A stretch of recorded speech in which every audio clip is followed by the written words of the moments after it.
La paix du Christ ensemble avec nos peuples Sion. C'est grand prophète Chantal ici avec YouTube channel Haïti Pamna. Moi ensemble avec nous encore pour prière spéciale, prière pour premier jour grand jeûne national que Yehova le grand El Shaddai by décret pour nous faire. Commencer dans 11 janvier à soir jusqu'à 14 janvier l'après-midi.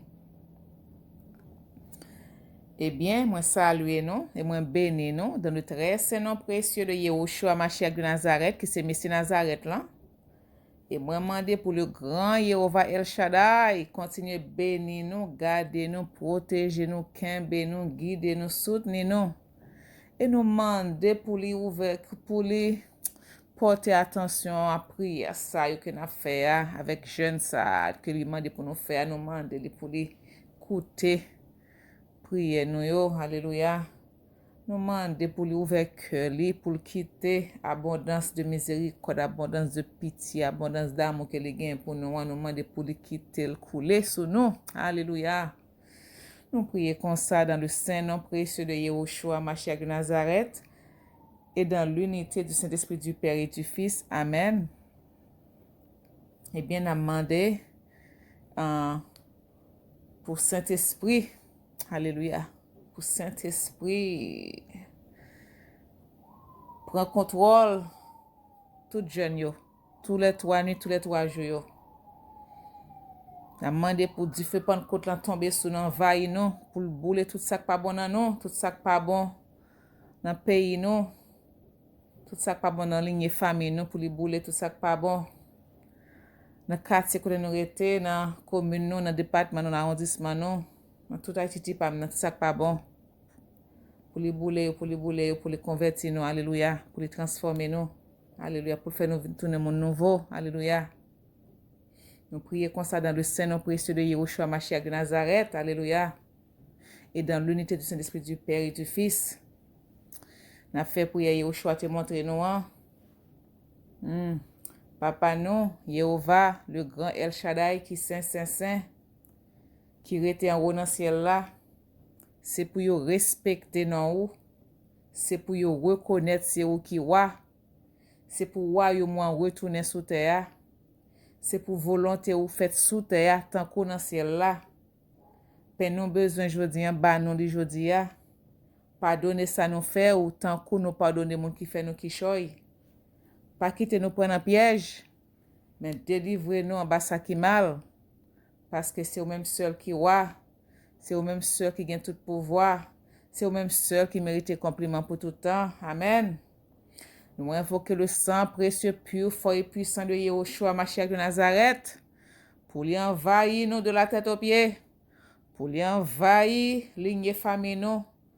Quartier côté nous était sang précieux de Yahushua, sous département côté nous sous commune côté nous sous tout Haïti. Sang précieux de Yahushua Mashiach, nous demandons pour le vider avec force, pour l'envahir Haïti, alléluia, pour lui jaillir sur Haïti, dans tous quatre coins, tous côtés, alléluia.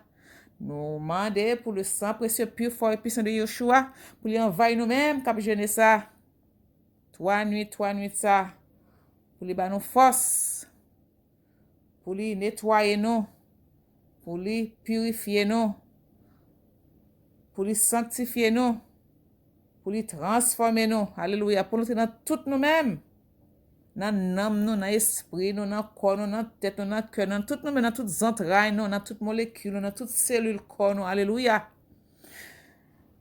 Nous prions comme ça, dans le très saint nom précieux de Yahushua Mashiach de Nazareth et dans l'unité du Saint-Esprit du Père et du Fils, amen. Moi demande spécialement pour Saint-Esprit Pentecôte là inspirer moi, pour inspirer bouche moi, pour les onctionner bouche moi, alléluia, tête moi tout moi-même, voix moi, toute atmosphère là pour prendre contrôle, pour bloquer tout vieux esprit téméraire qui tavle vin arraser nous là.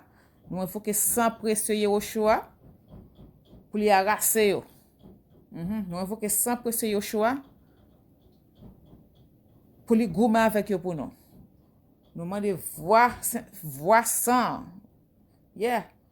Sans pression en parler, il y a une voix tout. Nous demandons pour correspondre avec vieux esprits téméraires ça pour nous. Alléluia. Pour gommer avec eux pour nous, pour le mettre en place. Alléluia. Nous prions comme ça dans le stress et non précieux de Yahushua, par le sang précieux de Yahushua et dans l'unité du Saint-Esprit du Père et du Fils. Amen. Peuple Sion, moi t'aimerais rappeler nous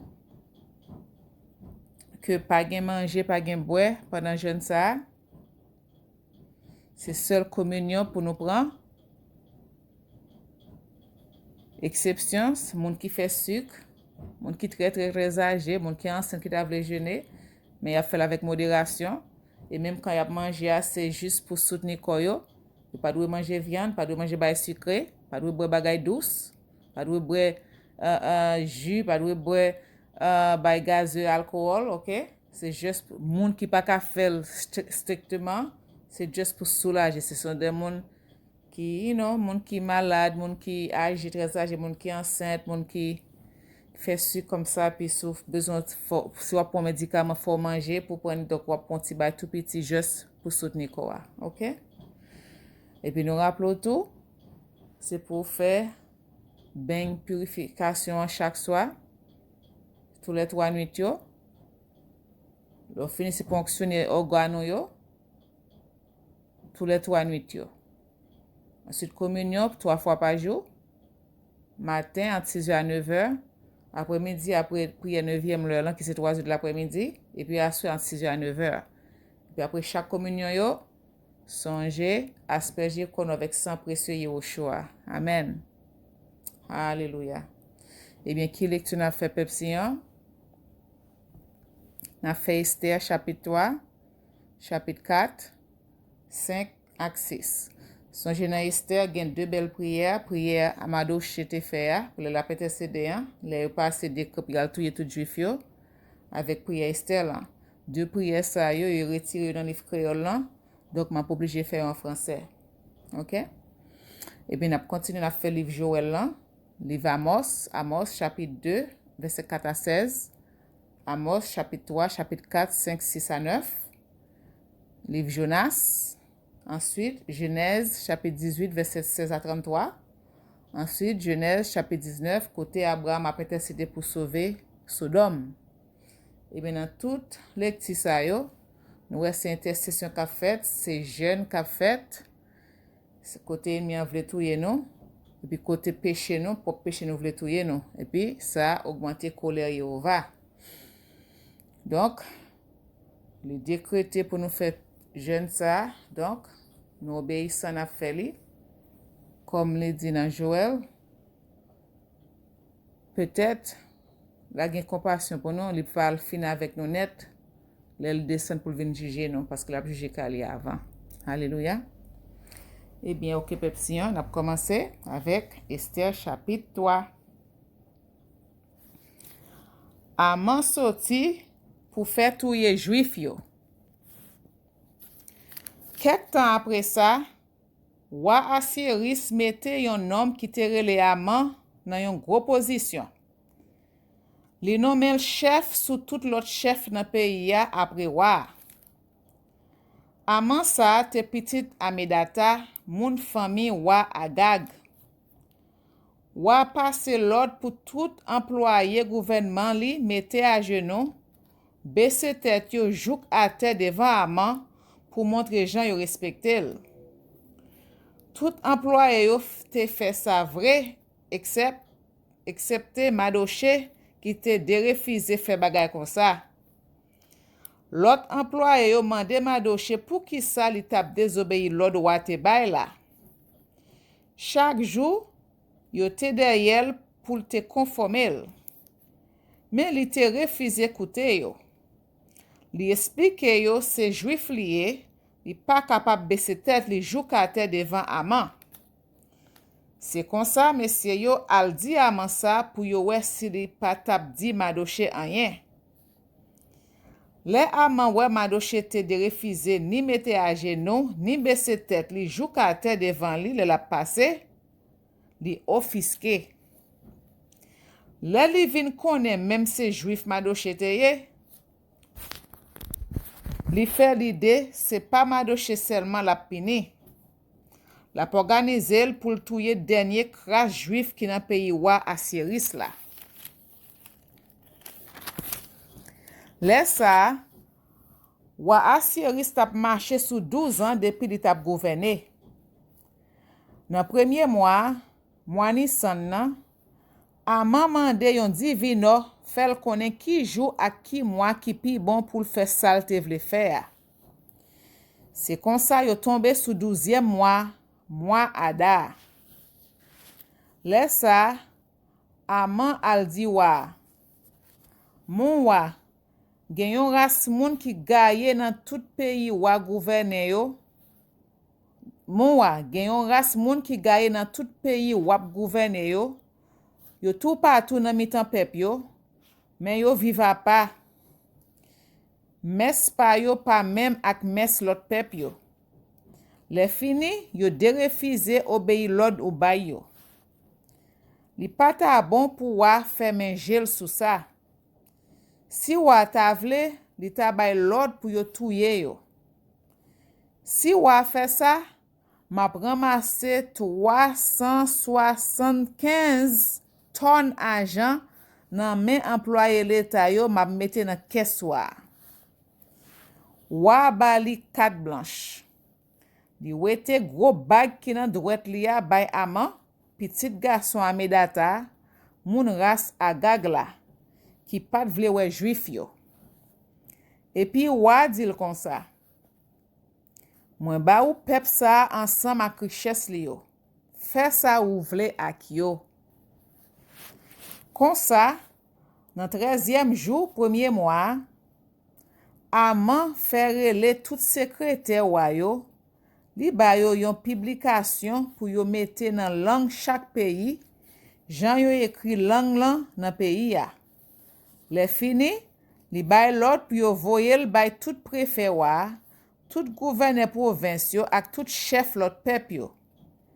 Publikasyon an te fet nan non wa Assyris. Le fini, li mette so bagwa an bali. Yo voye mesaje kou ripote publikasyon an nan tout peyi ki an ba komadman wa. Publikasyon an te bay l'od pou le 13e jou mois Adar va rive. Yon sel jou a pou yo te touye tout juif yo, gran moun kou jen moun, fam kou ti moun. Se pou yo te massacre yo sans pitié. Le fini pou yo te piller tout bien yo. Yo voye yon kopi publikasyon an nan chaque province avec l'ordre express pou yo te fait tout moun konnen pou yo pare koyo pou jou sa. D'après l'ordre wa, messager yo kou ripote message lan nan tout province yo. Yo publie nouvel la tout nan ville sous capitale la. Yo publie nouvel la tout nan la ville sous capitale la. Toute la ville sous te tête en bas. Wa même te chita a bwe ak Aman. Madoche mande Esther fè kishoy. Le Madoche pren nouvel tout sa ki tap pase, sa te fel la pen en pile. Li chire rat sou li. Li mette yon rat sak en haut li ak san di fe sou tête li. Li pren la ri pou li tap rele. Li tap plen bien fort. Li rive devant portail palais ya. Li pa entre paske moun pa gen droit entre en dan kay wa ak rat sak sou yo. Nan tout province yo, tout partout, kote yo te publie l'od wa, c'était yon gros l'affliction pour juif yo. Yo fait jeune, yo tap kriye, yo tap plen. En pile la dan yo mette rat sak sou yo, yo couché nan san di fe. Les servantes Esther yo ensemble ak domestique confiance li yo al di li sa, Madoche ta fait, sa te bouleverse li en pile. Esther voye bon rat bay Madoche pou li te kam wete rat sak la sou li. Men Madoche de refize. Le sa, Esther rele Attache, yon nan domestique confiance wa te bali pour service li, li voye l bon côté Madoché pour konnen sa k'ap passe ak pou ki sa la fait ça. Attache al joindre Madoché sous place publique qui te devant portail palais wa. Madoché raconte tout ça qui te rivel, qui Jean Amant te promet pour te bay en pile l'argent pour mettre dans caisse wa, si wa te d'accord pour yo massacrer tout juif yo. Li bay Attache yon copie l'ordre wa yo te publié la ville sous la qui te mandé pour yo te détruit tout juif yo. Madoché mandel pour pote copie publication en bay Esther pour lui expliquer la situation le fini pour Esther al bon côté wa pour parler avec elle pour mandel grâce pour peuple ya. Attache al dit Esther tout ça Madoché te dit. Esther même voye Attache dit Madoché comme ça. Personne, li te met femme, li te met garçon, pas gen droit entrer dans la cour en dedans palais ya pour wa si c'est pas wa qui voye chercher l. Si yon moun fait ça, yap touye l. C'est la loi. Tout moun kap travail ak wa ensemble ak tout peuple l'autre pays qui sous l'ordre li yo comme ça. Seul Jean pour pas mourir c'est si ou allonger bâton en loa bay moun la. Moi-même genyon moi depuis wa pas mandé pour moi. Les Attache bay Madoché message Esther, Madoché voye réponse ça bay Esther. Pas mette nan tête tout, les yap touye juif yo, wap chapé parce que c'est la kay worete. Si ou comprendre pour fermer bouche ou nan yon ka comme ça, peuple juif la ap toujours ka joindre délivrance. Mais ou même wap mourir et puis famo ap disparaître. Ou pas jamais connaît si c'est pas pour mauvais pas ça ou la reine jounen jodi ya. Esther voye répondre Madoché. Ou met allé réuni dernier juif qui dans la ville sous fait jeûne pour moi. N'a passé 3 jours, 3 nuits sans manger, sans boire. Moi-même, bopam ensemble avec servante moi yo, nous pral faire jeûne tout. Après ça, ma val côté wa à toute la loi défendre ça. Si c'est pour mourir, ma mourir. Madoché allé, li fait tout ça Esther te dit le faire. Eh bien, qu'on y a pepsiyon, moi pral li prière que Madoché te fait.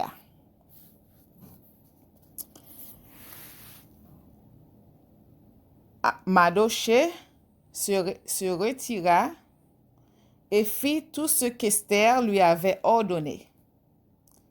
Alors, Madoché pria Jéhovah en rappelant toutes ses œuvres. Jéhovah, roi souverain de l'univers, tout est soumis à ton pouvoir. Personne ne peut s'opposer à toi quand tu veux sauver Israël. C'est toi qui as fait le ciel et la terre et toutes les merveilles qui sont sous le ciel. Tu es le roi, le Seigneur de l'univers, et il n'est personne qui puisse te résister, Jéhovah. Tu le sais, ô Jéhovah, toi qui connais tout. Ce n'est pas insolence, orgueil ou vanité, si j'ai refusé de me prosterner devant l'orgueilleux Aman. Volontiers, je lui baiserai les pieds pour le salut d'Israël. Mais j'ai refusé pour ne pas mettre la gloire d'un homme plus haut que la gloire de Jéhovah. Je ne me prosternerai devant personne, sauf devant toi, mon Jéhovah, mon Seigneur. Et ce n'est pas là de l'orgueil. Et maintenant, écoute-moi, Jéhovah, Dieu, ô roi, Dieu d'Abraham. Épargne ton peuple, car ils ont projeté de nous perdre. Ils veulent détruire ce peuple, ton héritage depuis toujours. Ne méprise pas ta part. Ne méprise pas ta part. Elle est à toi. Tu nous as rachetés en nous faisant sortir de la terre d'Égypte. Exauce ma prière. Sois favorable à ceux qui sont ta part d'héritage. Change notre deuil en joie, afin que nous vivions pour chanter ton nom, Jéhovah. Ne laisse pas disparaître ceux dont la bouche te célèbre. Tous ceux d'Israël criaient de toute leur force, car ils avaient la mort devant les yeux. Qu'on y a pepsian, moi pour le faire prier, reine Esther te faire. La reine Esther, dans l'angoisse mortelle qui l'étreignait, cherchait refuge auprès de Jéhovah. Elle enleva ses vêtements d'apparat et prit des vêtements de deuil et d'affliction. Au lieu de parfums précieux, elle se couvrit la tête de cendres et de poussière. Elle humilia durement son corps et le recouvrit de ses cheveux en désordre, lui qu'elle se faisait une joie de parer. Elle priait ainsi Jéhovah, Dieu d'Israël. Mon Jéhovah, notre roi, tu es l'unique. Viens me secourir, car je suis seul. Je n'ai pas d'autre secours que toi, et je vais risquer ma vie. Depuis ma naissance, j'entends dire dans la tribu de mes pères que toi, Jéhovah, tu as choisi Israël parmi toutes les nations et que parmi tous leurs ancêtres, tu as choisi nos pères pour en faire à jamais ton héritage. Tu as fait pour eux tout ce que tu avais promis. Et maintenant, nous avons péché contre toi.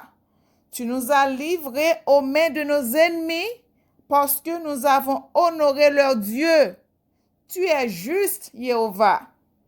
Et maintenant, notre dur esclavage ne leur suffit plus.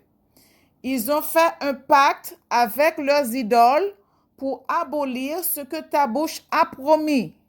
Faire disparaître ton héritage, fermer la bouche de ceux qui te célèbrent, éteindre la gloire de ta maison et les feux de ton autel.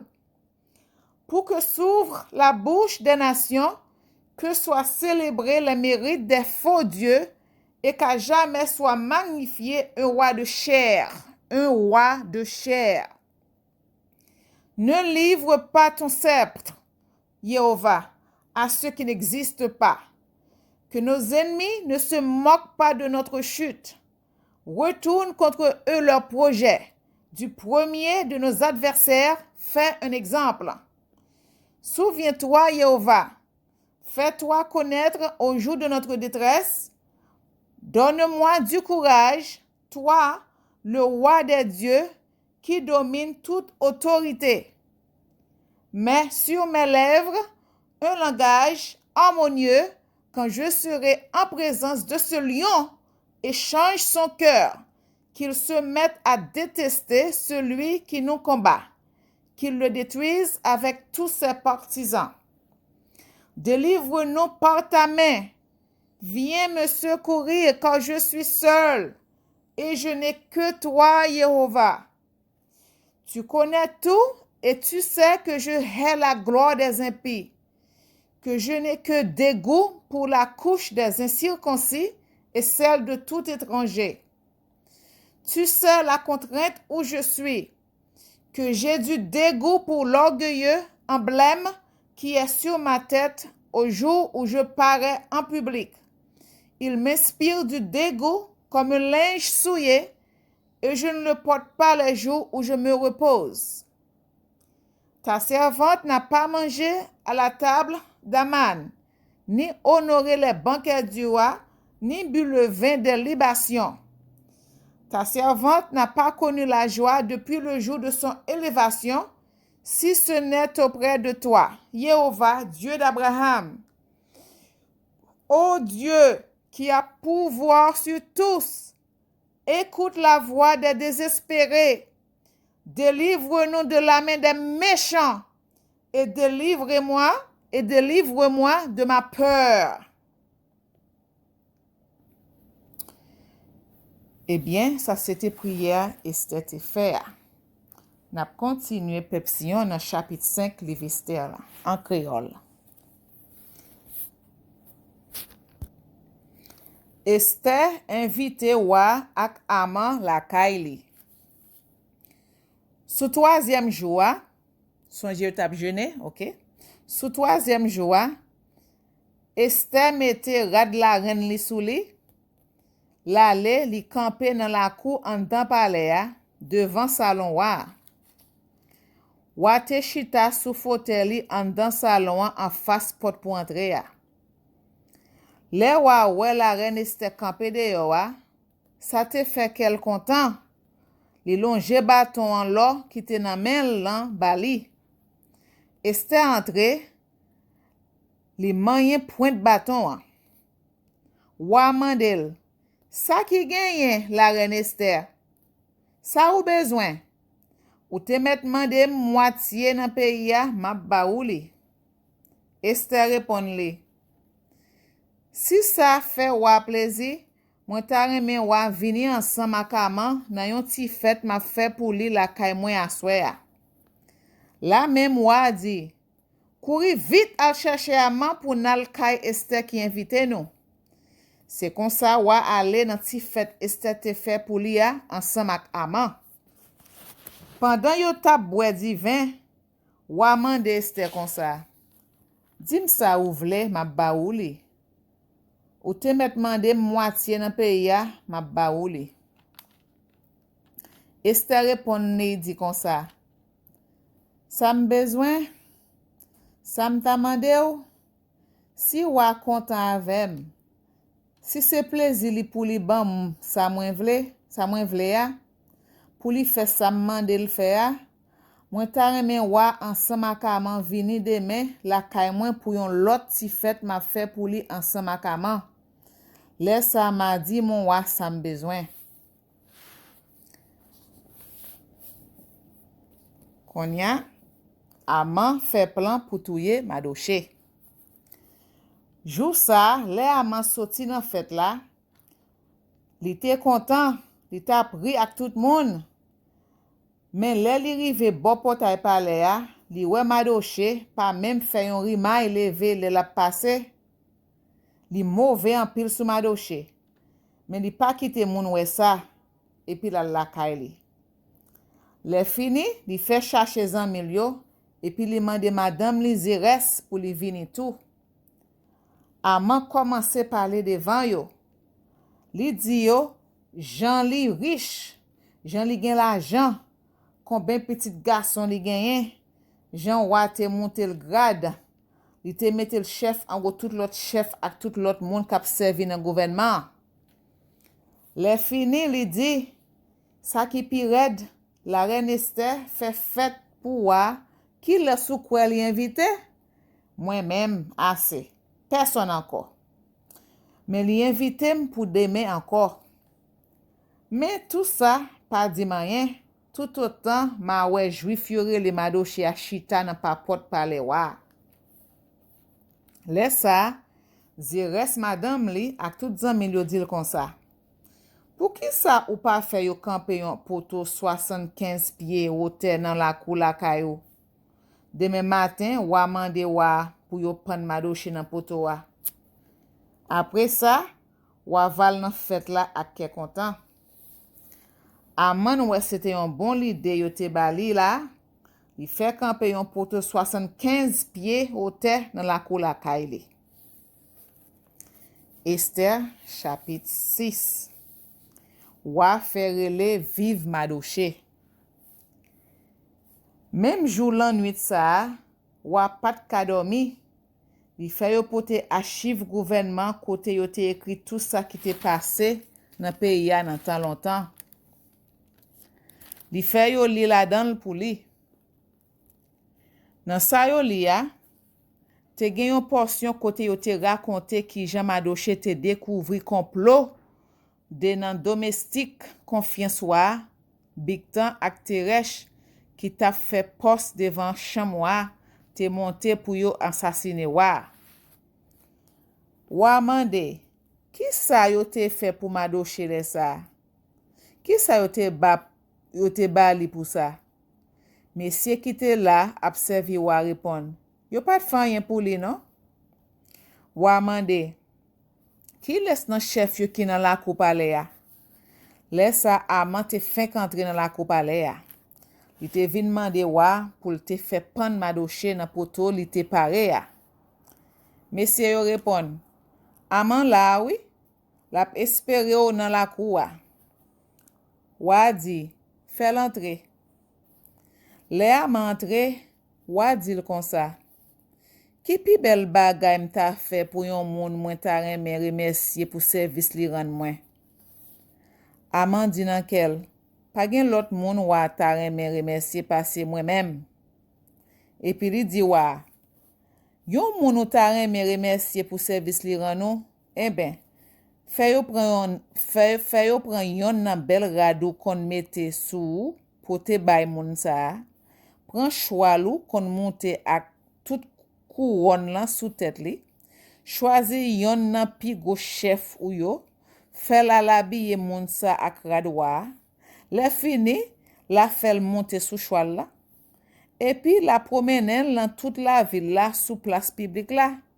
Pendant y a marché comme ça, chef la va di bien fort, mais qui jan wa remercier moun pour service yo rend li. Le sa wa di Aman. Kouri al chercher rad la ak chwal la. Et puis wa fait tout ça ou di la pour Madoché, nom juif la. Wa jwen ni chita bo potay pale ya. Pa bliye anyen nan sa ou te di fe ya. Aman pran rad la ak chwal la, li mette rad la sou Madoché, li fe Madoché monte chwal la, et puis Aman promenel sou place publique la. Pendant yap marché comme ça, li tap di bien fort pour tout moun tande. Mais qui jan wa remercier moun pour service yo rend li. Après ça, Madoché tournel, bo potay pale wa. Aman même kouri al lakay li. Li bouche figil si tellement li te honte. Li raconte madame li ak tout zanmil yo tout ça qui te rivel. Le fini, zi res madame li ak zanmil yo ki te gen bon kompran dil kon sa. Si Madoché se yon juif vre, kounye ya, ou pap ka fe lanyen, ou komanse perdi pied devan, ou met certain seli kap kraze yo. Zanmil yo tap pale toujou, le domestik konfians wa yo rive vin chache Aman pou l'ale tout suite nan fête Esther te pare ya. Esther chapitre 7. Yo pan Aman. Wa te al nan fête la reine Esther ya encore ensemble ak Aman. Pendant yo tap bwe di vin, wa mande Esther tankou premier jour.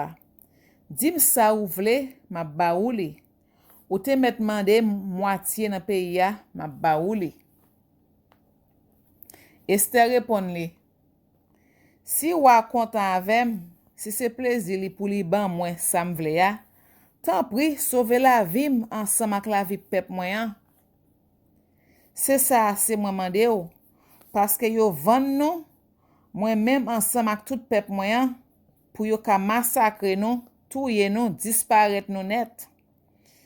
Si se vand yo te vand nou pou fe nou tourner esclave, mwen pa ta di anyen, mwen pa ta deranjou pou sa ase. Men moun ki pa vle wè nou an pap jam ka remplace pet lap fè ou fè ya. Men moun ki pa vle wè nou an pap jam ka remplace pet lap fè ou fè ya. Wa asyerisman de la reine Esther. Ki moun ki permet li gen li de fè bagay kon sa? Kote moun lan? Esther repon li. Moun ki pa vle wè nou an, moun kap persekite nou an, se Aman méchant sa. Aman deklare, li pran tremble devan wa ak la reine lan. Wa leve bot tabla bien mauvais. Li soti de yo al nan jardin pale ya. Aman te konen wa ta pral pinin pou sal fe ya. li rete pou l'mande la ren lan fait pal. Aman te fek penche kol sou divan Estea pou mande le pardon. Le wa tourne entre sorti nan jardin. Le wa wè sa li di. Koun ya apan nom nan sorti pou l'fè kade Jacques sou la ren Esther. La devan jem nan mitan la kay moyen. Wapo ko fin pale. Nek konfians yo gen tan kouvri tetaman. Yon la dan yo ki te rele abona di kon sa. Aman te même gen tan fè kampe yon poto nan la kou la kali pou te pan Madoche ki te sauve la vi wa. Poto wa gen 75 pieds wote. Wa bay l'ordre pou yo pan aman la dan. C'est comme ça yo pan aman nan poto li te pare pour Madoche ya. Après ça, kole wa tombe. Amen. Alléluia. Ça c'est fin partie que Saint-Esprit te inspiré pour nous. Pepsiyon, bien na méditer sur ça, na méditer sur parole ça, sur belle écriture ça. OK? N'a continuer. Livre Joël là. Men plan livre Joël là. Première partie, cricket envahi pays ya. Deuxième partie, Yehova promet la mette peuple à camper encore. Troisième partie, jour jugement, Yehova.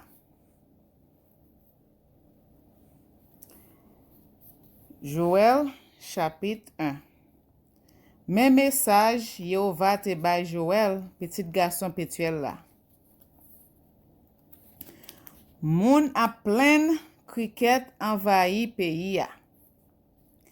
Nous-mêmes, vieux grand moun yo, coutez bien. Nous-mêmes qui rete dans pays Jida, l'ouvris oreilles nous. Est-ce que n'entend pas nous, ou sinon n'entend ancêtre nous yo, bagay konstate jam rive. Na raconte petit nous yo ça, yo même. Ya raconte petit pa yo ça. Le fini, petit yo même va raconter bay moun kap vin apre yo. Sa jeune ti cricket yo kite, gros cricket dévore ça. Sa gros cricket yo kite, ti chini dévore ça. Sa ti chini yo kite, gros chini dévore ça. Leve non, bon gros gay. Criez non, nous même qui reme boisson. Péterele, parce que pas gen raisin pour faire du vin niveau pour nous encore. Yon la me cricket attaque pays nou an. Yo grand nègre. Moun pa ka konte yo. Dan yo tan kou dan lion. Kwak dan yo tan kou dan femelle lion. Yo fini ak jardin raisin nou yo. Yo mange tout pied fig France nou yo. Yo wete tout force pied fig France yo voye jete a te. Yo wete tout kos. Yo wete tout kos pied fig France yo voye jete a te. Branche pied raisin yo rete campé tout blanc. Nous même peuple là, nous met plein. Takou yon jeune fille, rat sac li sou li, ka plein lan mort fiancel. Pas gen grain jardin ni divin pour faire offrande dans temple Yehova. Prêtre yo serviteur Yehova dans la peine. Tout jardin yo blanche, terre dans la peine. Tout pied blé yo fin mouri, pied raisin yo séché, pied olive yo rabougri, cultivateur yo pas contre ça pour yo fait. Moun kap okipe jardin raisin yo a plein, parce que pas gen blé, pas gen loge, tout récolte yo perdi net. Pied raisin yo a séché, pied fig France yo a pourri, pied grenade, pied palmis, pied pomme. Tout pied fruit dans jardin fin fene. Pas gen moun ki gen kè kontan encore. Nous même prête yo, mette rat sac sous nous. Péterele. Nous même k'ap servi devant l'hôtel là, mare ren nous. Aller dans temple là, passer nuit là, ak rat sac sous nous. Nous même k'ap fait service pour Yehova là. Nous dans la peine. Pas gen grain jardin. Pas gen divin pour faire offrande. Nan kay Yehova nou an. Bay l'ordre pour yo faire jeûne. Rele tout moun vini. Semble tout chef yo, ensemble avec tout monde qui rete dans pays ya, dans kay Yehova, bon Dieu nous an, rele nan pied Yehova, ala yon gros jour papa, jou Yehova pas loin rive, c'est pour Yehova qui gen tout pouvoir vini craser briser, jou sa ap bay gros la peine, n'ap gade kon sa, récolte nous yo ap disparaître devant nous, sans nous pas ka faire rien. Pas gen kè content, pas gen fête nan kay Yehova nou an. Grain yo planté yo rete en bate, kay depo yo fin krasé, galata yo vide, pas gen récolte pour mettre là-dedans yo. Zanimo yo ap plein, bon bœuf yo pas kon côté pour yo aller, yo pas joun rien pour yo manger dans savane. Ata mouton yo ap souffri grand goût. Yehova, n'a prele nan pied ou, parce que sécheresse la fini ak jardin zeb yo. Ou ta di se di fe ki boule tout pied bois yo. Ata zanimo yo, nan savane yo ap prele nan pied ou, parce que toute la rivière yo sèche net. Di fe boule tout zeb nan savane yo. Joël chapitre 2. Jou Yehova pas loin. Connaît trompette sous mon Sion an, ban signal la sous mon qui a pas pour Yehova. C'est pour tout monde dans pays Juda trembler, parce que jou Yehova pas loin rive, l'approcher, c'est va yon jou qui pral faire noir, coulant, ak ciel la plein nuage noir, yon jou côté nuage noir ak poussière pral couvrir la terre. Yon lame cricket avancé, yo grand nèg en pile, tant kou soleil la pleve, y ap couvri mon yo. Se baga nou poko jam wè, baga nou pap jam wè encore, jouk sa kaba, tant kou di fe, yo dévore tout ça qui devant yo. Yo pas quitté rien côté yo passé. Avant yo te vini, pays a te tant kou yon ti paradis. Le yo fin passé, li tourne en désert sans rien là-dedans. Rien pas chapé en bas dans yo. Yo tan kou choual. Yo kouri tan kou choual sel. Le ap sorti sous tête mon yo, yo fait yon bri tan kou chalage k'ap passé. Tan kou di fe nan pay sèche. Yo marché en rang tan kou yon gros lame tout paré pour goumen. Le approché, tout monde prend tremblé. Figi tout moun décomposé. Yo attaqué tant kou vent yon soldat. Yo monté sous miraille yo tant kou soldat k'ap fait la guerre. Yo marché droite devant yo. Yo pas viré ni à droite ni à gauche. Yon pas entravé l'autre nan marche yo. Yo chaque ap suivre chemin pa yo. Yo jambé tout ça yo mette pour barrer yo. Rien pas arrêté yo. Yo prend la ville là pour yo. Yo couri monter sous miraille yo monter en haut yo, yo passé entrer dans fenêtre yo, tant kou volo. Terre a souke, le ap marché vini. Ciel la tremblé. Soleil la ak la lune nan vin tout noir. Zétoile yo pas clairé dans ciel la encore. Yehova ap marché à la tête la melia. La passe yo l'ordre. La me en pile. Yo grand nèg, y a fait ça li ba yo l'autre fait. Ala yon gros jour c'est jour Yehova. C'est un jour pour moun père tout bon vrai. Qui moun qui va arrêter camper après jour ça? Yehova mande peuple a changer la vie yo. Yehova parle li dit, même kounye a, tout ne vin joindre moi ak tout kenon. Fait jeune, crier contre konon, plaindre son nom. C'est pas rad sous nous, pour nous chirer, c'est que nous même pour nous chirer, pour faire ouais gens nous dans la peine. Tout ne vin joindre Yehova, bon Dieu nous an, li gen bon cœur en pile, li gen pitié pour moun, li pas fâché facile, li pas jamais suspendre mais nous, li toujours paré pour pardonner nous. Ça qui connaît, li ka changer l'idée, Li ka pardonner nous, li ka ban nous bénédiction. N'a gen grand jardin ak divin encore pour nous faire offrande ba Yehova, bon Dieu nous an. Connaît trompette sous monde Sion an. Bay l'ordre pour tout monde faire jeûne. Mandé pour tout monde réuni. Semble peuple là. Pare tout monde pour faire service. Semble vieux grand moun yo. Réuni tout ti moun yo. Même ti moun qui nan tété. Ata moun qui fèk marié yo. C'est pour yo quitter kay yo vini tout. Nan la cour qui sépare gros portail temple ak l'hôtel là. C'est pour prêtre yo, serviteur yo va prend crier. C'est pour yo di pitié Yehova, pitié pour peuple wa. Pas quitter moun l'autre nation yo passe moun pa yo nan bêtise pour faire yo honte. Pas quitter moun l'autre nation yo passe moun pa ou yo nan bêtise pour faire yo honte. Pour yo ta di côté bon Dieu yo wa. Yehova promet fait pays à vin bel encore.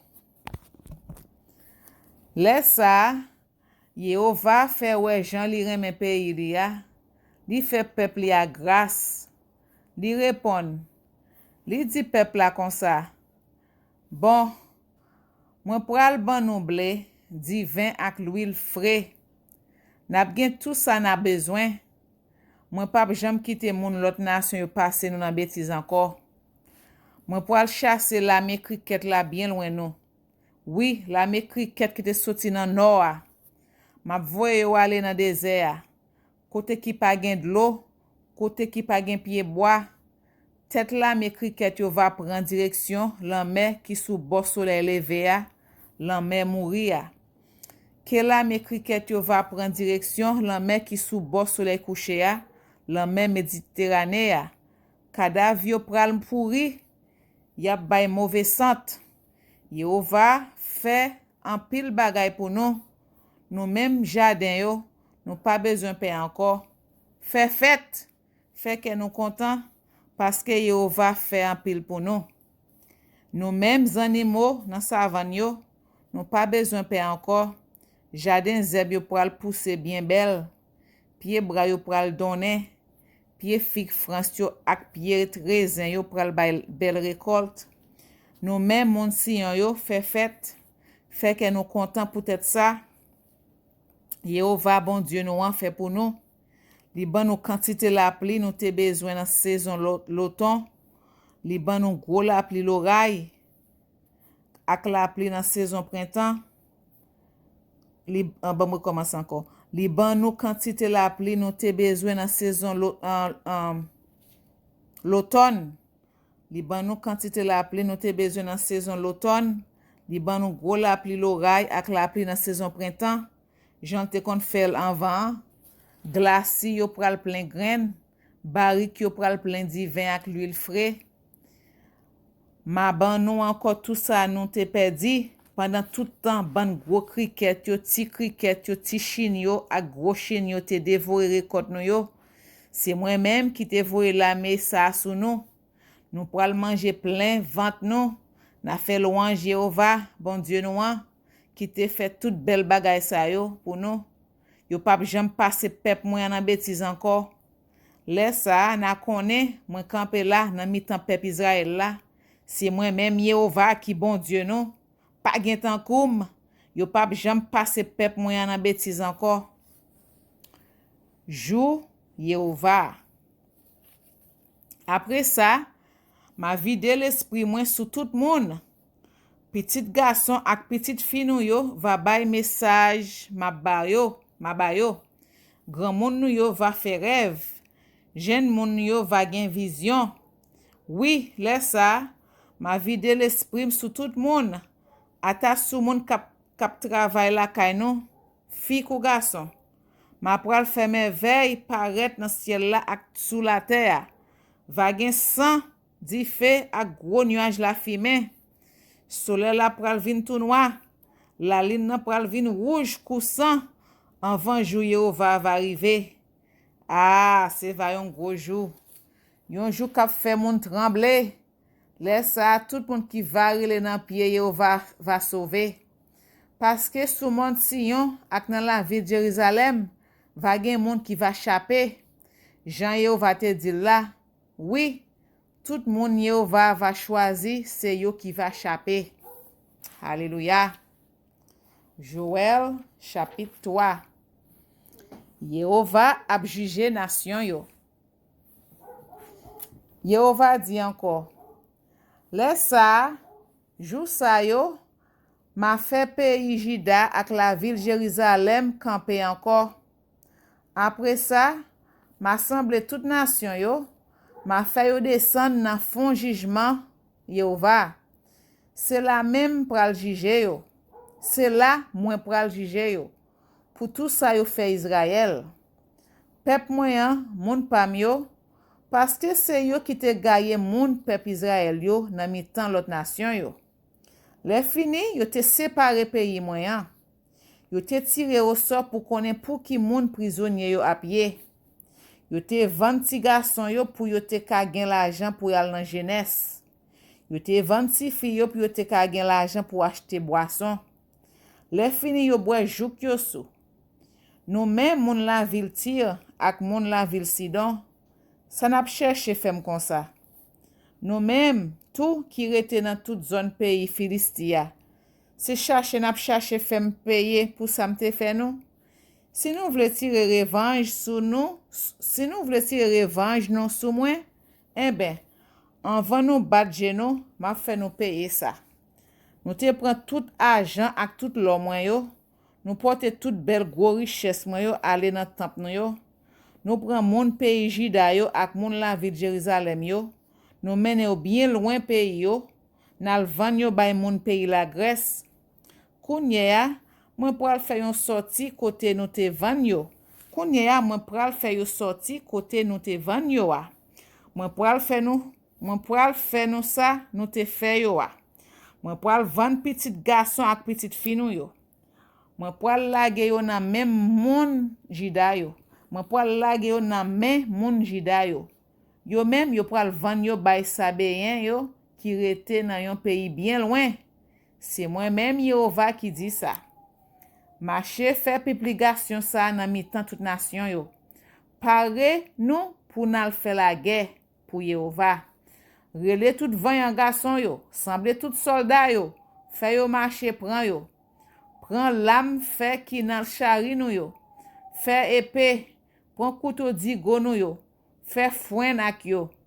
Mais moun qui pi faible yo pral di yo vaillant garçon. Même moun qui pi faible yo pral di yo vaillant garçon. Nous même toute nation qui sous lisière frontière pays a, pressé non, couri vini, semble nan fond. Yehova voye vaillant soldat yo al attaquer yo. C'est pour toute nation qui sous lisière frontière pays a semble toute l'armée yo pour yo vini nan fond jugement. Parce que c'est là moi pral chita pour me juger toute nation qui sous lisière frontière pays a. Moun sa yo trop méchant. Coupe tête yo tant kou le nap ramasser récolte qui mi. Krase yon ba pied nou tant kou le nap krase raisin nan bassin nou pour faire du vin. Barik ji raisin yo plein ak débordé. Foul moun nan fond jugement. Parce que jour Yehova pas loin rivé nan fond jugement. Soleil la ak la lune vin tout noir. Étoiles yo pas clairé dans ciel là. Yehova béni peuple ya. Yehova rete sous mont Sion la grondé. Li rete la ville Jérusalem la parle bien fort. Ciel là ak la terre ap tremblé. Mais c'est Yehova qui protège peuple ya. C'est lui qui prend défense mon Israël yo. C'est là ça na connaît c'est moi-même qui Yehova, bon Dieu nous. Moi rete sous mont Sion, mon yo mette à pas pour moi. Jérusalem va yon la ville à pas pour Yehova. Moun l'autre nation yo pas kak prendre pour yo encore. Jou ça, mon yo pral couvrir ak jardin raisin. Bœuf pral sous tout ti mon yo. Va gen compte de l'eau dans la rivière pays Juda yo. Yon sous l'eau pral koule soti nan kay Yehova. Li pral rouze bafon zakasia yo. Pays l'Égypte pral tourner yon savane désolé. Pep Sion, pays l'Égypte jodi an, c'est États-Unis, c'est Babylone. Pays Idon pral tourner yon désert. Parce que yo te fait moun pays Juda yo méchanceté. Yo te touye yon ban innocent nan pays yo. Mais ma pran revanche moun yo te touye yo. Mwen pa fè pa moun ki koupab yo. Mwen pa fè pa moun ki koupab yo. Mais vagen moun rete nan pays Juda ak nan la ville Jérusalem pour tout temps. Et puis tout, moi même Yehova m'a fait moun Sion tourner kay mwen encore. Amen. Alléluia. Eh bien, peuple Sion, c'était fin livre Joël là. Eh bien, méditez sur lui. Pendant qu'on fait prière ça, on capable poser li, mettez pause sur puis ou méditer sur chaque chapitre, sur chaque livre que nous finissons. OK? Eh bien, on continue avec le livre Amos. Amos, chapitre 2, verset 4 à 16. Yehova dit comme ça. Moun pays Juda yo a ple de faire péché sous péché sans rete. Mwen fin prend décision, mwen pas changer l'idée. Yo voye ça mwen te montre yo a jeter. Yo pas fait ça m'te ba yo l'autre faire. Yo quitté même idoles ancêtres yo te servi a faire yo perdi route yo. C'est peut-être ça m'a voye di fait dans pays Juda. La boule gros kay la ville Jérusalem yo arrêté. La boule gros kay la ville Jérusalem yo rate. Ah. La boule gros kay la ville Jérusalem yo rate. Jugement Yehova sous peuple Israël là. Yehova dit comme ça. Moun peuple Israël yo a plaidé fait péché sous péché sans rete. Moi fin prend décision, moi pas changer l'idée. Yo prend moun sérieux qui pas ka payer dette yo. Yo vend yo tant kou esclave. Yo prend pauvre malheureux qui pas gen 5 pour payer dette yo. Yo vend yo pour grain messi. Ya pilonné malheureux en bas pied yo. Ya fait pauvre yo vin pi pauvre. Papa kou petit al deye fi kap servi nan kay la. Kon sa yo traîne non Yehova nan la boue. Yo couché bol hotel yo sou rad moun te mette nan plan la kay yo. Nan temp Yehova yo, ya bwe boisson yo te fait moun bay pour aman. Mais nous même pep mwen, c'est pour nous mwen te détruit moun amori yo net. Yon bon moun qui te wo tankou pied palmis. Qui te gen kouray tankou pied bois de chêne. Mwen coupe branche yo rate. Mwen découche racine yo. Mwen déchouke racine yo. Mwen fait nous sorti quitter pays l'Égypte. Mwen mène nous pendant 40 ans dans désert. Mwen ban nous pays moun amori yo pour pays pa nous. Mwen te choisi quelques nan petit garçon yo pour servir prêtre. A quelques nan jeune garçon yo pour yo ka vin nazirit. C'est pas comme ça te fait. C'est pas comme ça te fait vrai, mon Israël. C'est pas comme ça te fait vrai, mon Israël. C'est moi-même Yehova qui dit ça. Mais nous fait nazirit yo bois divin. Nous bay prophète yo l'autre puis yo pas bay message moins bay yo pour peuple là. Konye moi pral kraser nous en bas pied même Jean yon cabouette chargé ap foule terre. Nous te met kon kouri, nous pas chapé. Grand nèg kou nous grand nèg ça n'a servi nous rien, ça pas servi nous rien. Vanyan kon nous vanyan, nous pas ka sauver propre tête non. Moun kap tire flèche yo pap karete kampe. Moun kap kouri vite yo pap ka chape. Cavalier sous choual pap ka sauve la vie yo. Jou sa, ata soldat ki pivan yo ap lage zam yo a te. Yap kouri met de yo tankou maman yo te fe yo. Se Yehova même qui dit ça. Amos chapitre 3. Nous même peuple Israël, tant de messages Yehova te bay sou nou, sou nation li te fait sorti ki te pays l'Égypte là. Dans tout peuple qui sous la terre, c'est nous même seuls moi te choisi. C'est nous même assez moi te occupé. C'est peut-être ça m'a pini nous pour tout péché nous fait yo. Travail pour fait yo. Ou j'aime ouais des moun parti ensemble à l'en voyage sans yo pas t'entendre yo ensemble avant sans yo pas t'entendre yo avant. Ou j'aime tande yon lion gronder nan rak bois sans li pa gen tan joindre ça pour le manger avant. Ou j'aime tande yon gentil lion ap gronder nan trou li sans li pa gen rien nan bouche li. Ou j'aime ouais yon oiseau descend à terre vin prendre nan pelin si yo pa mette manger nan pelin avant. Ou j'aime ouais yon pelin parti si pa gen bête qui prend la dan. Ou j'aime ouais yo connaît cléon pour faire connaître la guerre pral commencer pour que moun pa casse. Est-ce que mal ka tombe sou yon la ville si c'est pas Yehova qui la cause? Kon sa tout, ou met certain, Seigneur pape jam fait rien sans li pa fait prophète yo, moun kap servil yo connaît. Le lion gronde, qui moun ki pape ge ke kase? Le Yehova parler, qui moun ki ka impose prophète yo bay message lan? Alléluia. Malheur tombé sous pays Samarie. Mais ça pour faire moun qui rete nan gros kay pays l'Égypte ak nan pays Asdod yo connaît. Nous tout semblé sous moun Samarie yo. Vin wè ki qualité des ordres qui gen là, qui quantité crime k'ap fait là. Yo pa kon jan pou yo fè ça qui doit devant Yehova. C'est moi-même Yehova qui dit ça. Yo plein kayo ak bagay yo pran nan volo ak nan sasine moun.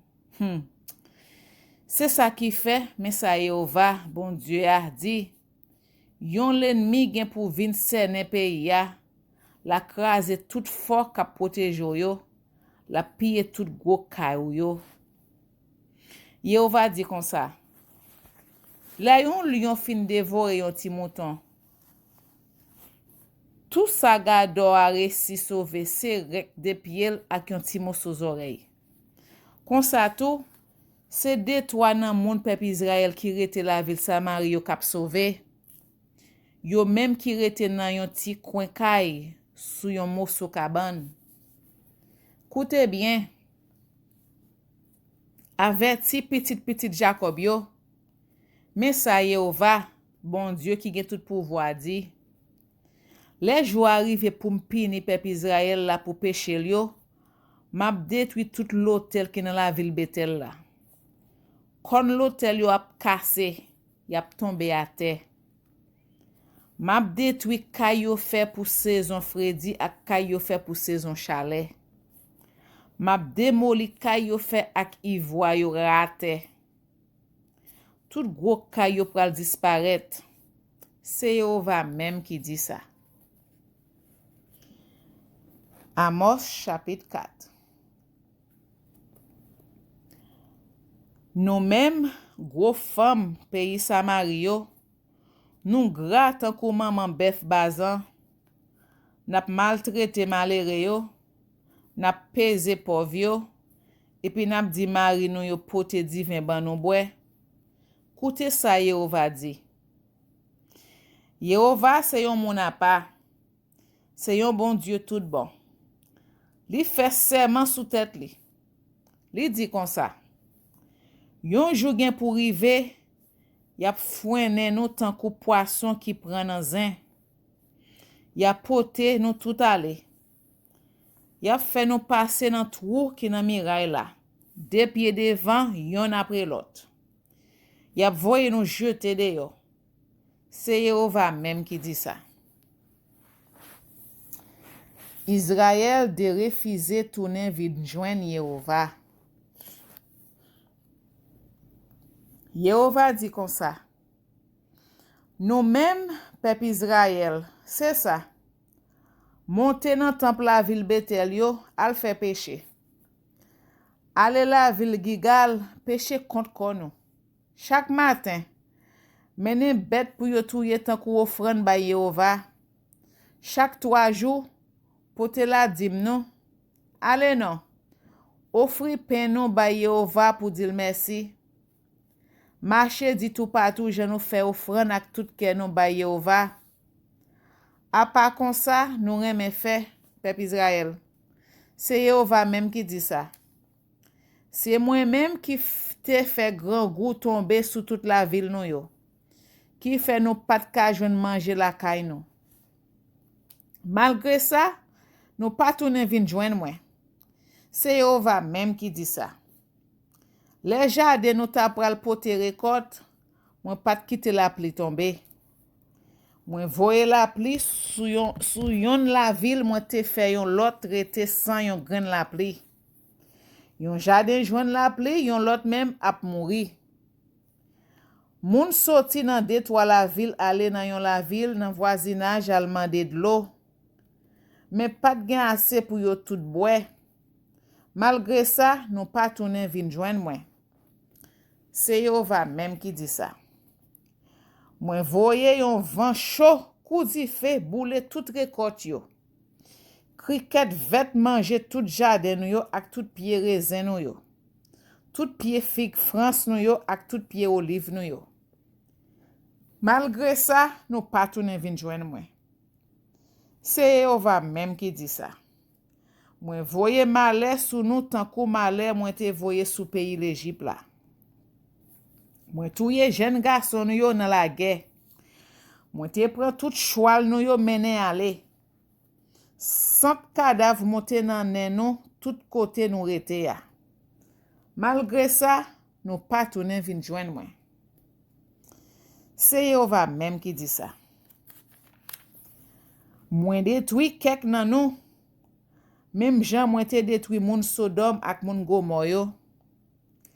Ça qui te sauvé nan nou yo, c'est tant kou yon bout bois qui prend di feu et puis yo kouri wetel dans di feu ya pour li pat fin boule. Malgré ça, nous pas tourner vin joindre moi. C'est Yehova même qui dit ça. C'est peut-être ça, nous même moun peuple Israël, moi pral pini nous. Et parce que moi pral pini nous comme ça, nous mettre pare konou pour nous contrer ak Yehova nou. C'est Yehova qui te fait mon yo. C'est lui même qui te créé vent yo. Li fait les hommes connaît l'idée li gen en tête li.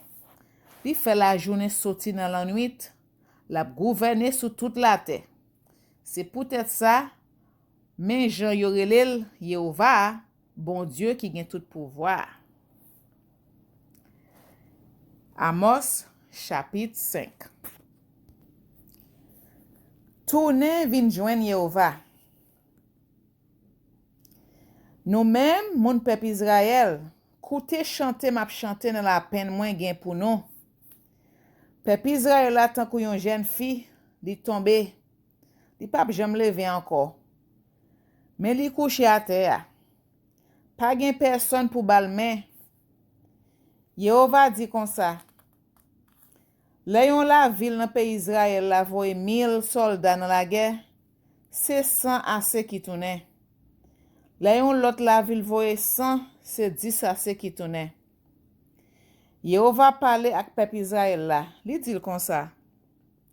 Tourne vin joindre moi, na gen la vie, pas chercher la ville Bethel, pas aller la ville Gilgal. Pas monter aller bo Besheba al faire service. Bethel pas là pour longtemps. Yo gen pour yo déporter moun Gilgal yo voye yo dans pays étranger. Chercher vin joindre Yehova na gen la vie. Si c'est pas ça, la tombe sous peuple Israël là tant qu'on dit fait. Dit fait a boule la ville Bethel. Personne pas qu'atteindre. Adieu. N'a viré la justice l'envers. N'a pilonné droit peuple là en bas pied nous. C'est Yehova qui te fait étoile yo. La poussière ak Orion. Li fait la nuit tourner la journée. Li fait la journée tourner la nuit. Li relève de l'eau la mer. Li vide sous toute la terre. Yo relève Yehova. Oui, c'est comme ça yo relève. Li rale malais sous gros chef yo. Li fait craser citadelle yo net. Nous pas vle wè moun kap dénoncer l'injustice. Nous pas vle wè moun kap di vérité dans tribunal. Nous fin pese pauvre malheureux yo.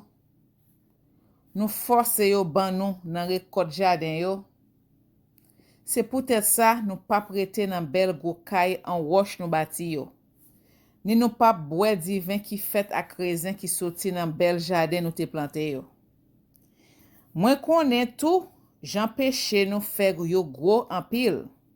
J'en sais pas de petits crimes nous pas fait. Nous persécuter monde sérieux.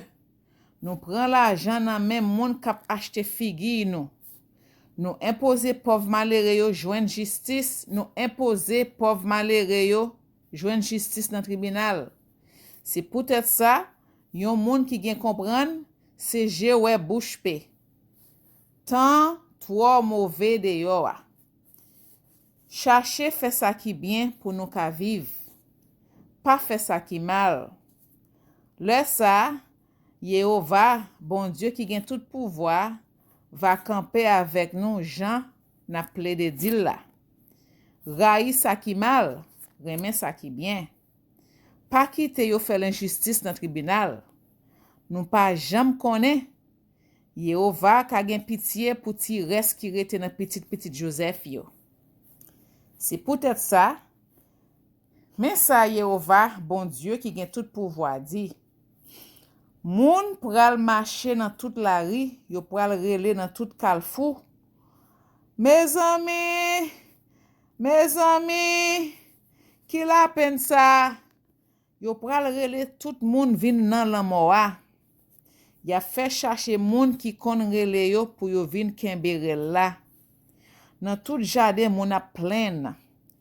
Tout ça parce que m'a vin pinino. C'est Yehova même qui dit ça. Ça pral red net pour moun qui envie ouais jou Yehova arriver. Qui ça jou ça a fait pour yo? C'est pral yon jou fait noir. C'est pas yon jou lumière. C'est va tant kou yon homme k'ap kouri pour la pluie et puis li tomber la rivière. Ou encore tant kou yon moun qui rive la kaili, li mette mel sous panneau kaila et puis yon crabe araignée modèle. Jou Yehova ap vini va fait noir coulant. Pap fait clater, c'est va yon jou fait noir sans yon ti lumière. Pep si yon songe li te ban prophétie ça. Ah Yehova. Yehova dit comme ça. Moi pas vle ouais gros fête n'a fait pour moi yo. Moi pas ka senti yo. Moi pas ka supporter les nous réunis pour faire service pour moi. Les n'a pote bête pour bouler pour moi. Les na femme offrande gâteau, ça pas fait plaisir. Ni moi pas même garder bête grano pour te vin offrir pour dire merci. Suspend chanter cantique nous yo dans oreille moi. Moi pas vle tande musique guitare nous yo encore. Tant coup de l'eau k'ap courir la rivière, c'est pour nous rendre tout monde justice dans pays ya. Tant kou yon courant de l'eau k'ap courir sans arrêter, c'est pour nous toujours faire ça qui doit. Nous-mêmes, mon Israël, pendant 40 ans nous passer dans désert, nous jamais offrir bête pour touyer pour moi. Nous jamais offrir gâteau. C'est comme ça qu'on y a, nous gen pour nous porter la caille nous portrait nous te fait pour nous yo, portrait sakit, wanouan, ak portrait étoile kevan. Bon Dieu n'a servi ya. M'a déporté nous dans un pays l'autre bord Damas. Mais ça Yehova dit, les mêmes y aurait les bons dieux qui gagnent tout pouvoir. Pepsion, dans Amos chapitre 5 verset 25 là, la parle des images, nous prenons l'autre bon Dieu. La parle de l'autre image.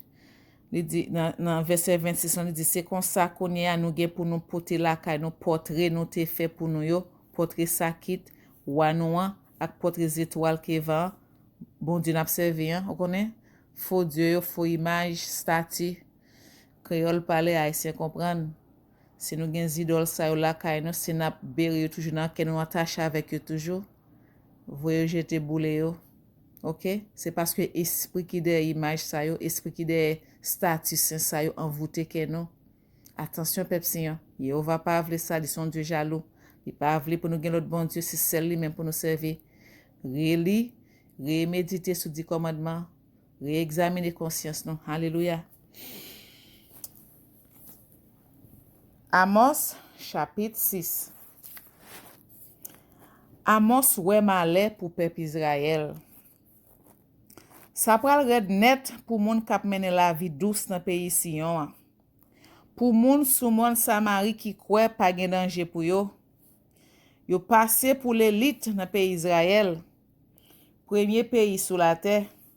C'est bon côté yo peuple ap kouri vini. Yo dit, al gade ça k'ap passe la ville calme. Après ça, allez passer bon gros la ville Amat la. Le fini, descend kay moun Filisti yo la ville gat. Est-ce que ça fait yo pi bon parce ça fait pays Juda ak ça fait pays Israël? Est-ce que pays yo a pi grand passé par nous yo? N'a trompé tête nous. Nous refuser admettre jou malè a fin rive sou nous. Oh boy. N'a trompé tête nous. Nous refuser admettre jou malè a fin rive sou nous. Mais c'est nous même encore k'ap rale malè sou pays ya. Ça pral red net pour moun qui couche sous belle cabane, k'ap laïte koyo sous bon matelas douce, k'ap manger jeune ti mouton ak jeune ti bœuf. Y a ple de rancé pendant guitare jouer. Yo kwa yo jouer musique tan kou David. Y a boire di vin sans gade derrière. Y a passe pi bon qualité odeur qui gen sou yo. Mais yo pa gen la peine pour malè k'ap tombe sous petit Joseph yo. C'est peut-être ça. Premier moun y a déporté c'est yo même. Excusez-moi. Société moun k'ap fait bamboche yo va disparaître. Oh, alléluia, Yehova.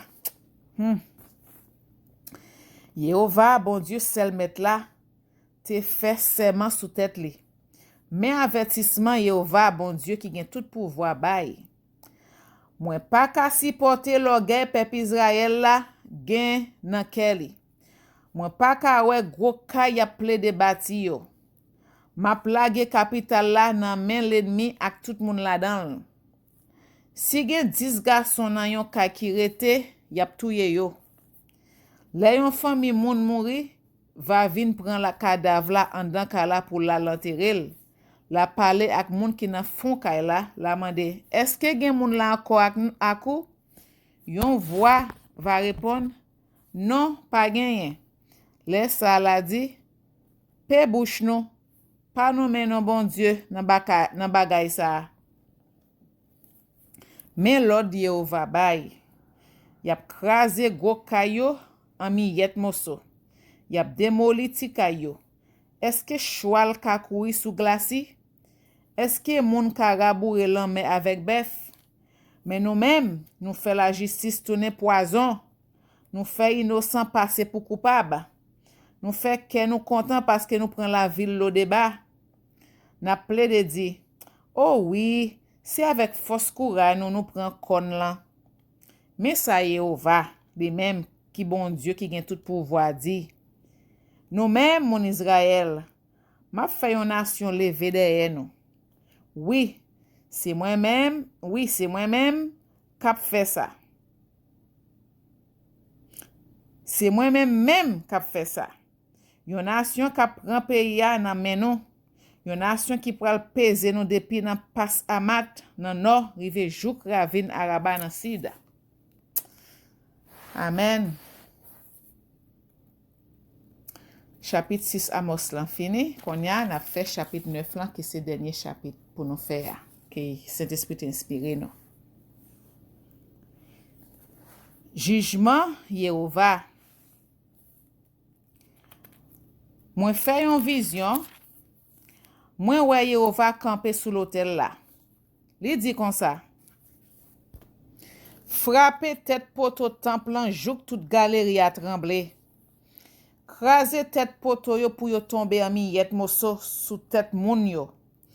Reste qui pas mourir, m'a touye yo dans la guerre. Yo yon pap chapé, yo yon pap sauvé. Même si yo fouye tout pour yo entrer dans pays côté mort yo ya, m'a prale yo met dehors. Même si yo ta monté en haut dans ciel là, m'a prale yo descendre.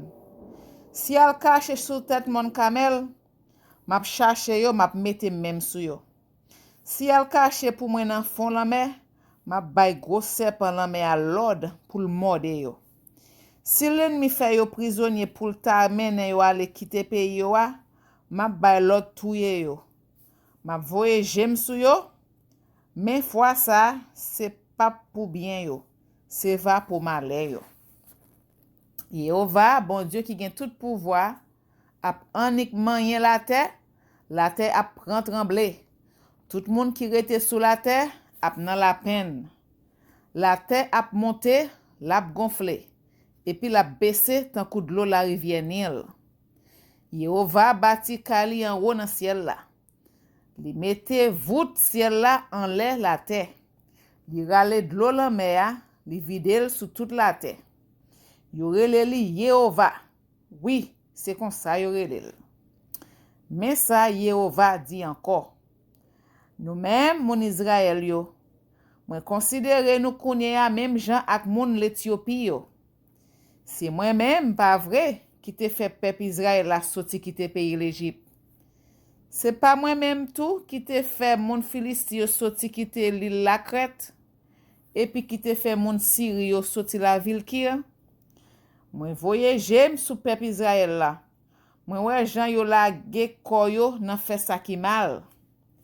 Moi pral disparaître sous la terre. Mais moi pas fini touyer tout petit Jacob yo net. Non. Moi pas ka faire ça. C'est moi-même Yehova qui dit ça. Mais moi pral passer yon l'ordre. Moi pral vendre mon Israël qui nan mitan l'autre nation yo tant kou yo ven. Moi pral vendre mon Israël qui nan mitan l'autre nation yo tant kou yo vendre grain nan la ye. Pas même yon bon grain pap tomber à terre. Tout moun nan peuple là k'ap fait ça qui mal pral mourir dans la guerre. Yo tout k'ap ple de di, oh oui, Yehova pap kite mal rive non. Ni li pap kite mal tomber sous non. Yo tout pral mourir dans la guerre. Yehova ap mette Israël camper encore. Yehova dit, yon jou gen pour rive, jou ça, ma mette pays wa David la camper encore sous des pieds. Kounye ya, li tankou yon kay kap fin krasé. Haïti fin krasé. Laisse ça, ma réparé tout côté qui fan yo. Ma refait miracle qui te fin krasé yo. Ma rebâti pays a jan te ye nan tan longtemps. Alléluia. Comme ça, peuple Israël là va prendre possession portion qui rete dans pays Edom. Il a dominé encore sous l'autre nation moins te fait yo. C'est Yehova qui dit ça. C'est lui-même qui a fait ça arriver comme ça. Jou yo ap vini, laisse ça, yo pap ko fin ramasser récolte, y a gen temps apparaître pour planter encore. Yo pap ko fin craser raisin pour faire du vin, y a gen temps apparaître pour mettre pied raisin dans terre encore. Du vin bien douce, ap couler sous tout moun yo. L'ap couler descendre sous tout ti moun yo. C'est Yehova même qui dit ça. M'a mené peuple moyen tourner dans pays encore. Y a rebâti la ville qui te fin krasé yo, y a rete là-dedans yo. Y a planté jardin raisin, y a boire du vin, y a fait bel jardin, y a mangé récolte jardin yo. Ma planté peuple moyen dans pays yo a. Dans pays moi te ba yo a. Personne pap jam ka déraciner yo encore. C'est Yehova, bon Dieu ya, qui parle. Amen, alléluia. Eh bien, ça c'était fin livre Amos là. Eh bien, Pepsillon encore, moi dis non, méditez sur ça nous lit dans livre Amos là. Ouh, alléluia. Eh bien, on a continué avec livre Jonas. Même plan livre Jonas là. Partie 1, Yehova relè Jonas, Jonas courit pour Yehova. Partie 2, Jonas change l'idée. Partie 3, Jonas bay message Yehova dans la ville Ninive. Partie 4, Yehova gen pitié pour la ville Ninive. Jonas chapitre 1, Jonas kembe tête ak Yehova. Yon jour, Yehova parle ak Jonas, petit garçon Amitaïa, li dit comme ça. Leve non, ale la ville Ninive, gros capital lan, al fè moun la konnen méchanceté yo rive jouk nan zorey mwen. Mais lè sa, Jonas leve, li parti nan direction Tarsis, paske li tap kouri pour Yehova. Li descend la ville Jope. Rive là, li jwenn yon bâtiment qui tap pare pour parti pour Tarsis. Li paye passage li. Li monte à bon bâtiment avec marin yo. Li parti pour Tarsis parce que li tap kouri pour Yehova. Mais Yehova voye un gros vent sous la mer. Yon sel gros vent tempête levé. Bâtiment te prêt pour couler. Marin yo te pe en pile. Chaque moun tap la prière, bon Dieu pa yo. Pour yo te ka soulager bâtiment. Yo lage denye chay dans la mer. Jonas même pour tête pâle te descend dans la cale bâtiment. Di couche l. Dormi pour te lale. Capitaine bâtiment al jouen li. Li dit comme ça. Hey! A passe dormi ou ap dormi? Leve non mon cher. La prière bon Dieu là. Ou pas j'aime connaît. Li ka gen pitié pour nous. Li ka pa kite nous mourir. Après ça, marin yo yon di lot. On tire au sort pour nous connaître qui moun qui la cause arrive nous. Yo tire au sort et puis c'est non Jonas qui sorti. Et puis yo dit, dis-nous qui ça qui la cause malheur arrive non. Ça wap fait ici là. Koto sorti. Moun qui paye ouye. Qui nation? Jonas répond yo. Moi c'est hébreu. Moi gen craintif pour Yehova, bon Dieu qui fait ciel là, la mer ak terre. Jonas parle ak yo. Li di yo, qui jan li tap kouri pour Yehova. Marin yo te saisi, yon sel saisi. Yo dit comme ça. Ça ou fait comme ça mon cher? L'homme a tap vin pi mauvais chaque lè yo dil. Ça pour nous faire ak pour l'homme vin. Ça pour nous faire ak ou pour l'homme a vin kal. Jonas répond yo, prends la game dans l'homme. L'homme va kal net. Moi connais c'est moi-même qui la cause nous prend en vent tempête ça. Marin yo même tap nager avion pour si yo t'amène bâtiment aller à terre. Mais yo pas capable, l'homme a tap vin pi mauvais toujours. Là yo wè ça, yo relé nan pied Yehova, yo la prière comme ça. Oh Yehova, t'en prie, pas quitter nous mourir pour tête nom ça. Pas rendre nous responsables lan mort yon monde qui innocent. Parce que c'est ou même Yehova qui vle comme ça. et puis yo prend Jonas, yo la gel dans la mer. La même calmi en fait. Les marins yo wè ça, yo te vin paye Yehova en pile. Yo offri bête pour touye bali. Yo promet pour yo servir. Yehova fait un gros poisson vin valer Jonas. Jonas te passé 3 jours, 3 nuits dans ventre poisson. Jonas chapitre 2. En temps li te nan ventre poisson, Jonas la prière Yehova, bon Dieu li dit. Nan misère mwen te Yehova, mwen te rele nan pied ou te répond mwen. Bien fond nan pays côté mort yo ye ya. Mwen te mande ou sekou ou te tende voix mwen. Ou te voye m jete bien fond nan fond la mer. D'lo te senem tout partout. Tout courant d'lo ak tout lam la mer yo te passe sou mwen. Mwen tap di nan kem, gen lo voye m jete bien loin. Mwen pap jam wè kay ki a pa pou wa encore. D'lo yo kouvrim, yo te prêt pour neyem. La mer te fin valem. Zeb la mer te mare nan tout tête mwen. Mwen desan. Mwen rive jouk nan racine mon yo. Nan pays kote sa ki entre pa soti. Men Yehova bon Dieu mwen, ou ralem soti nan toua. Ou bam la vie encore. Lem senti mwen ta prale vrai. Mwen vin sonje ou, Yehova, mwen la priye nan pied ou.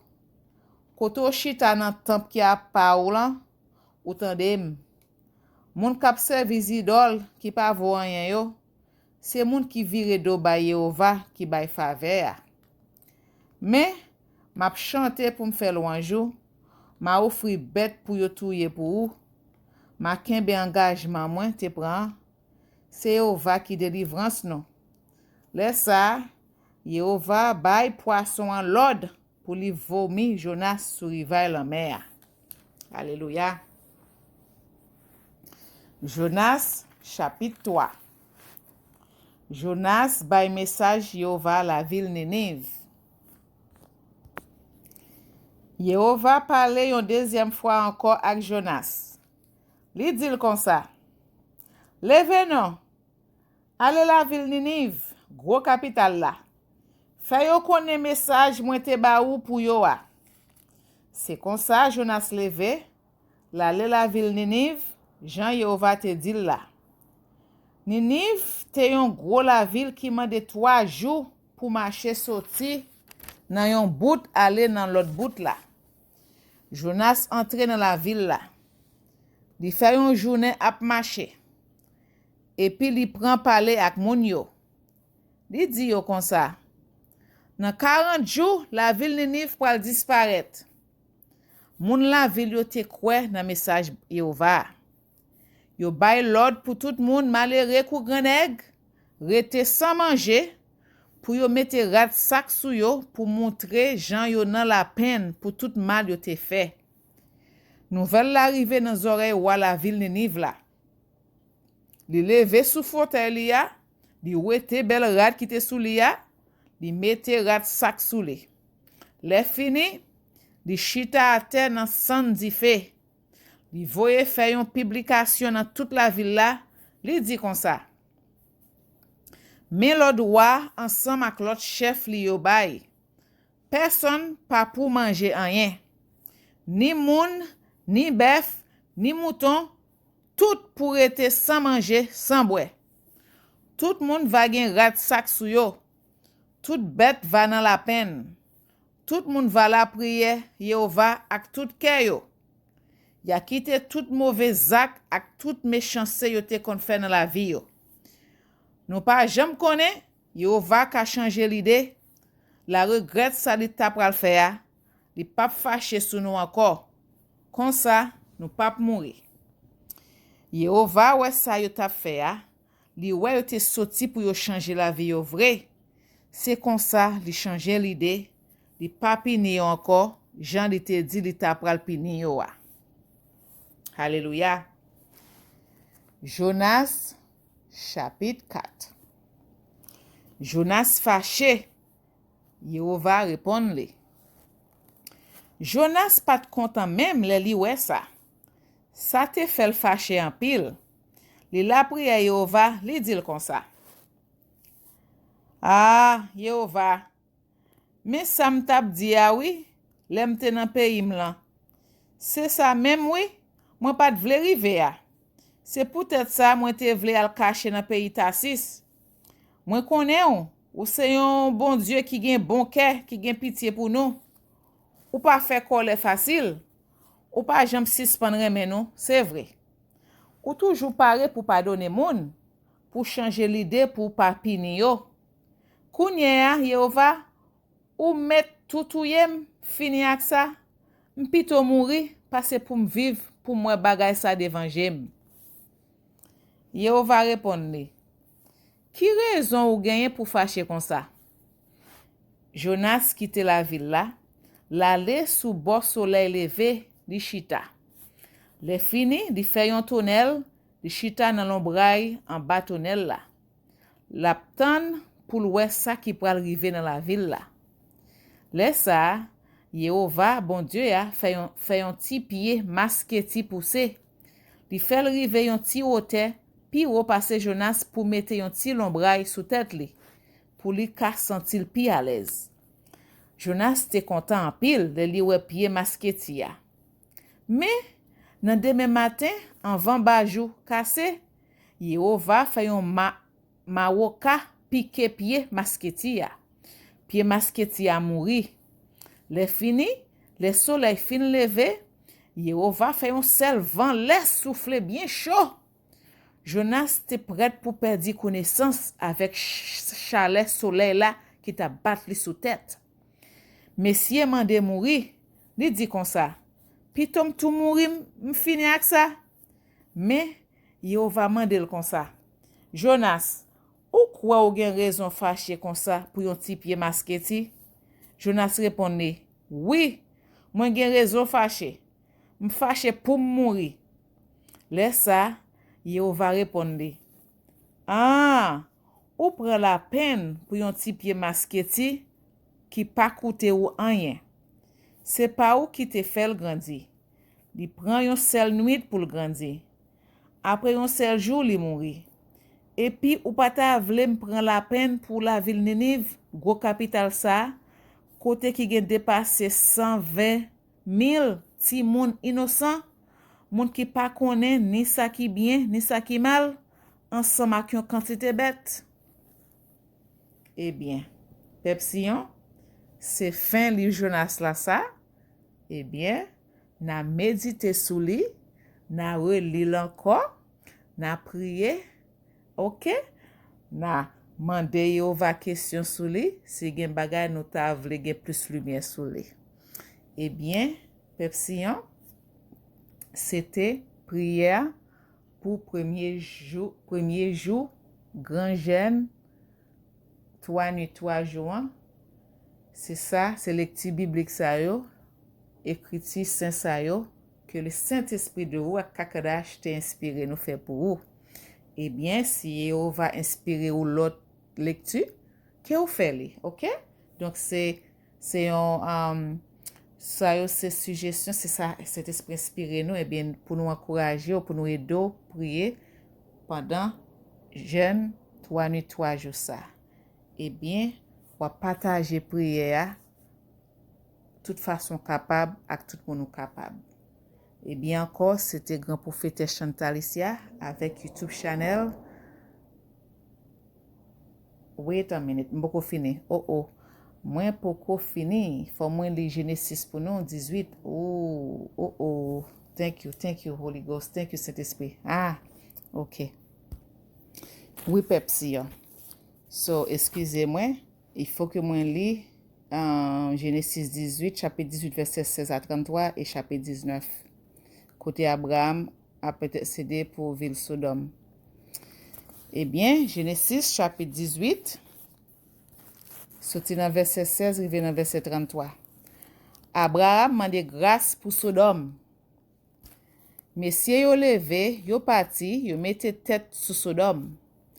Yo rive kote yo te ka voyeje yo gade en bas pou wè Sodome.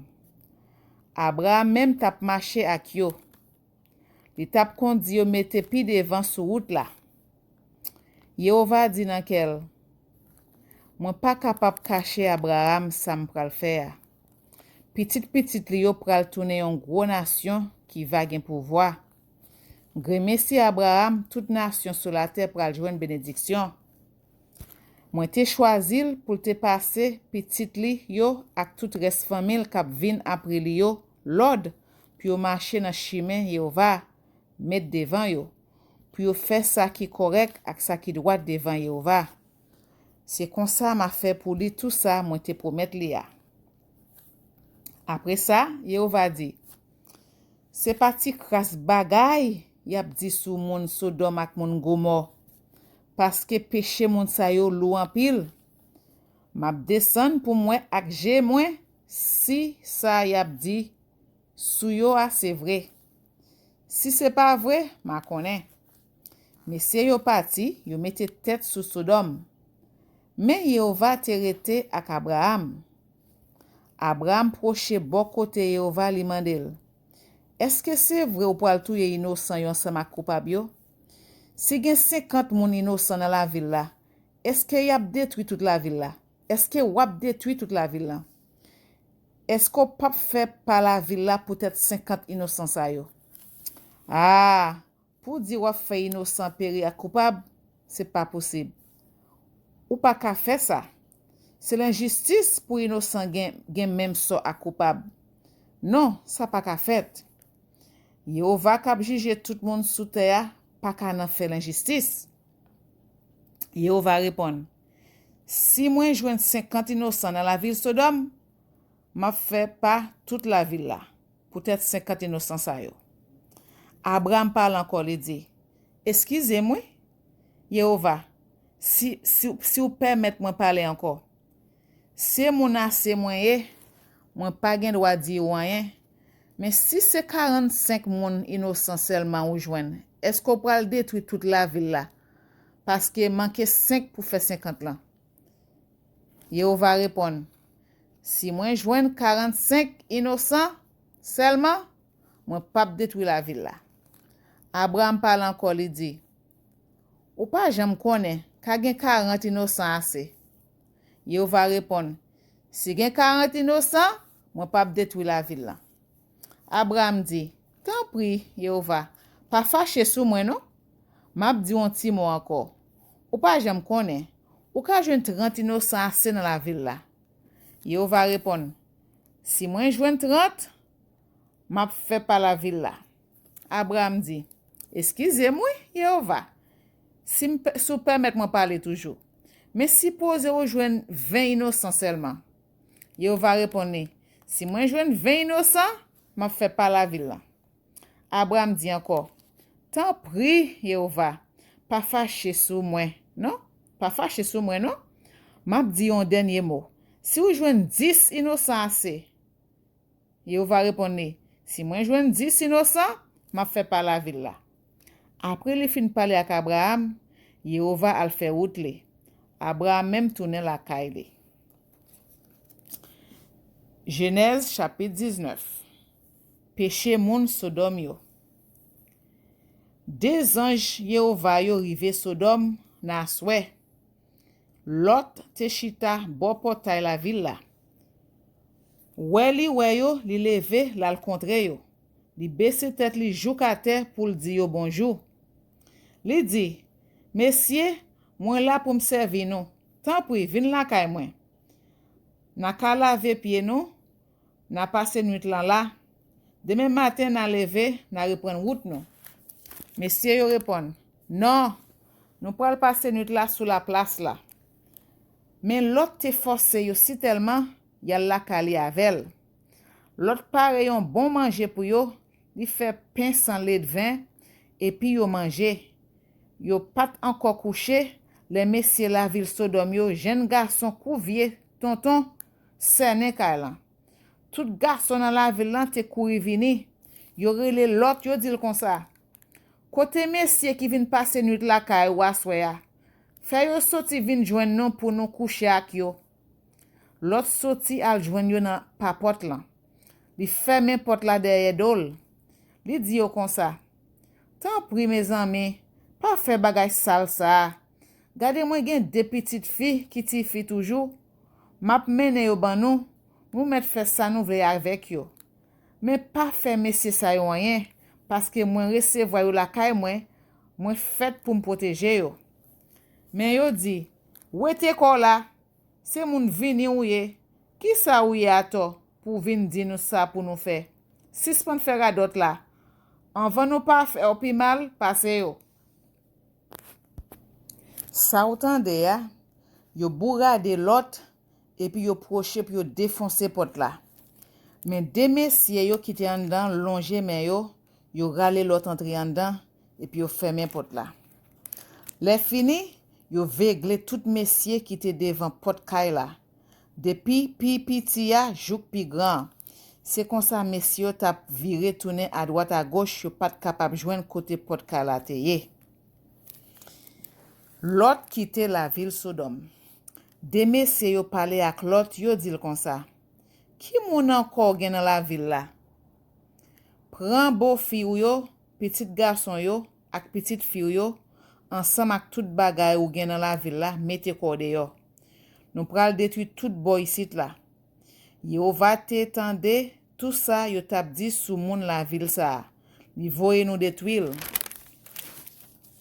Lot soti, la jwen mari petit fil yo, li di yo. Leve non, fè vite, an met de yo, yo va pral detwi la vil la. Men bo fil yo te kwe se jwe li tap jwe. Kou jou pral kase zanj yo va yo leve, lot pou l fè vite. Yo dil, fè vite non, mon chè. Pran madame ou ak de petit fil yo, met de yo. Si se pa sa, nap mouri tout le yo va ap pine la vil la. Le yo we lot tap kalbende, yo pran men li, yo pran men madame li ansam ak de petit fil yo mene yo ande yo la vil la, yo lage yo. Yo te fè sa paske yo va te gen pitié pou lot. Apre zanj yo te fin fè yo soti nan la vil la, yo dil, sauve pou lou si ou pa vle mouri, pa gade deye, pa rete même nan plen lan, kouri al nan mon yo pou pa pase tout. Men lot repon li, oh non mais tant pri, pa mandem tout ça, gade ou deja fèm yon gros fave, ou montre m jan ou gen pitié en pile pour moi, ou sauve m la vie, men mon nan trop loin, ma mouri anvan m rive, ma le va gen tan rive sou mwen. Gade, ou ti bouk sa, li tout près. Ma gen tan rive la pou m kache kom mwen. Tant pri kite ma le la. Ou se yon ti kote ki tout piti. Kon sa ma sauve la vim. Zanj lan dil, d'accord. Mwen fè ou fave sa anko. Mwen pap detwi ti bouk wap palem lan. Kouri vite ale. Mwen pap ka fè anyen tout autant ou poko rive la. Se poutet sa yore le ti bouk lan Zoa. Yehova krasé Sodom a Gomor. Soleil te fek ap leve le lot rive Zoa. Le sa, Yehova fè yon sel la pli souf ak di fe soti nan ciel la tombe sou Sodom a Gomor. Oui, se Yehova même qui te fait ça. Li détruit de la ville sa yo,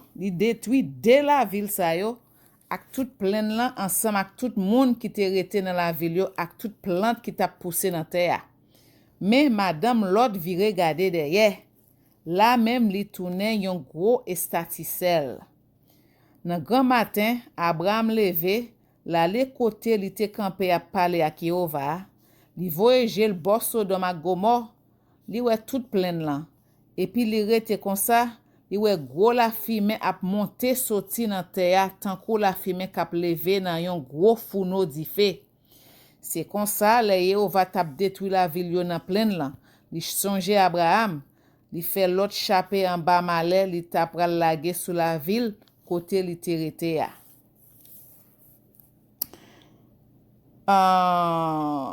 Zanset Moab ak Amon.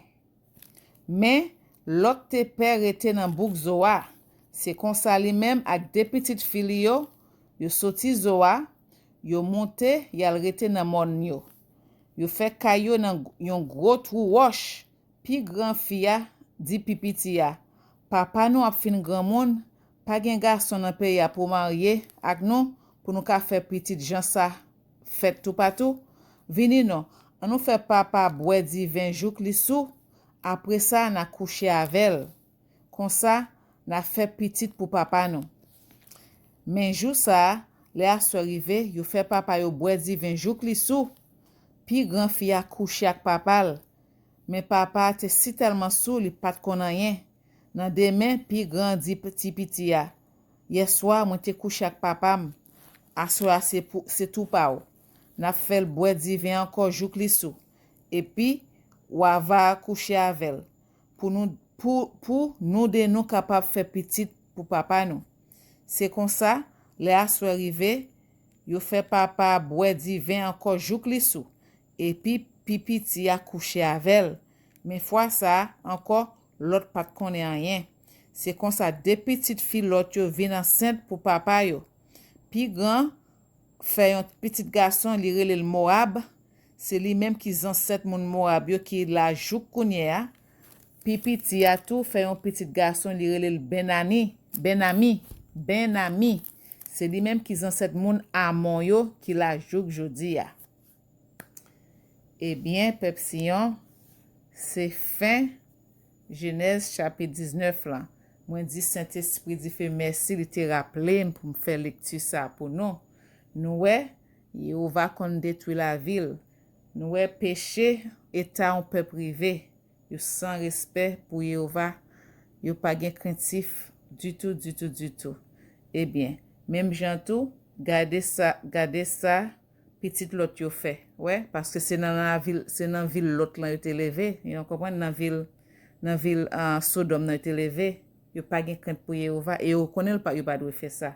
Ouais, sur tout péché ça c'est ça que fait moi bagak mon Yehova gen un bagay pour yo, vous comprenez? En tout cas, nous dit Yehova merci et bien c'est fin prière pour premier jour jeune nan. Eh bien, c'était grand prophète Chantal ici avec YouTube channel Haïti Pam nan. Moi te fait toute prière sa yo dans nom précieux Yeshua Mashiach de Nazareth et dans l'unité du Saint-Esprit du Père et du Fils. Amen. Rete béni peuple Sion, rete dans la paix, dans l'amour du Christ. Kembe fort continue à jeûner. Bon jeûne. À la prochaine si Yehova vle.